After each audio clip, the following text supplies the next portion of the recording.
नमस्कार. वर्धा मतदारसंघात एकूण 24 उमेदवार निवडणुकीच्या रिंगणामध्ये आता उभे आहेत. म्हणजे अंतिम 24 उमेदवार आता वर्धा लोकसभा मतदारसंघात आपल्याला पाहायला मिळेल. लोकसभा मतदारसंघात 27 उमेदवारांनी नामांकन अर्ज दाखल केले होते. त्यातील एक अर्ज छाननीअंती बाद झाल्यानंतर 26 उमेदवाराचे अर्ज कायम होते. सोमवारी अर्ज मागे घेण्याच्या अंतिम दिवशी 2 अपक्ष उमेदवारांनी अर्ज मागे घेतल्यानंतर निवडणुकीचे चित्र स्पष्ट झाले आहे. या लोकसभा मतदारसंघात आता 24 उमेदवार मैदानात असून यांच्यामध्ये आता थेट लढत होणार आहे. लोकसभा मतदारसंघात वर्धा जिल्ह्यातील वर्धा, आर्वी, हिंगणघाट आणि देवळी, तर अमरावती जिल्ह्यातील धामणगाव रेल्वे आणि मोर्शी या 2 विधानसभा क्षेत्राचा समावेश होतो. या 6ही मतदारसंघातून 27 उमेदवारांनी 38 नामांकन अर्ज दाखल केले होते. छाननीअंती एका उमेदवारासह 4 अर्ज बाद झाले होते. त्यामुळे 26 उमेदवार रिंगणात कायम होते. सोमवारी अर्ज मागे घेण्याच्या शेवटच्या दिवशी शैलेश अग्रवाल आणि माधुरी अरुण डहारे या दोन्ही अपक्ष उमेदवारांनी आपल्या उमेदवारी अर्ज मागे घेतला आहे.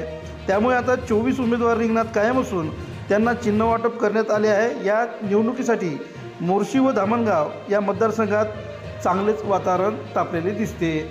आणि ते 24 उमेदवार कोण आहेत ते आता बघा.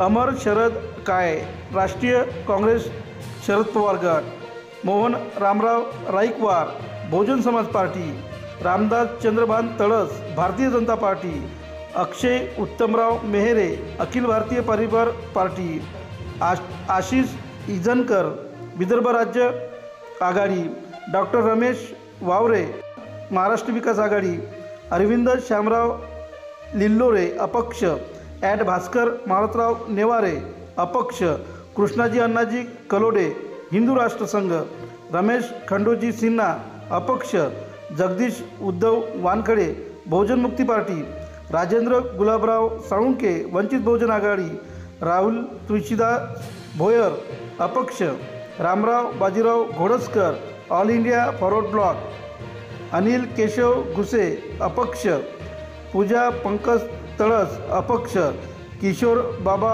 पवार अपक्ष, दीक्षिता आनंद Tembhurne Desh Janhit party, doctor Moreshwar Ramaji Nagrale Republican party of India, Suhas Vitthal Thackeray अपक्ष, कृष्णा सुभाष फुलकरी लोकस्वराज्य पार्टी, मारुती गुलाबराव उईके गोंडवाना गणतंत्र पार्टी, आसिफ अपक्ष आणि विजय ज्ञानेश्वर शिराव अपक्ष हे एकूण 26 उमेदवार वर्धा लोकसभा मतदारसंघामधील आहे.